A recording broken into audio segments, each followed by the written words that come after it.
Resep nila bakar madu terlezat sedunia. Bumbunya aku tulis ya. Bawang putih 10 gram, bawang merah 5 gram, garam 2 gram, kunyit 2 gram, kaldu 2 gram, MSG 2 gram, kemiri 5 gram, ketumbar 2 gram, garam 10 gram. Dimarinasi dulu ya.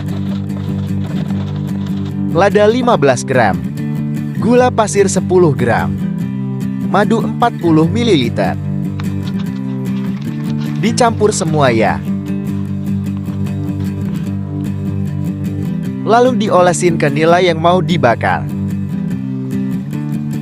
Aromanya menggugah selera. Nah, nila bakarnya sudah matang. See you next time.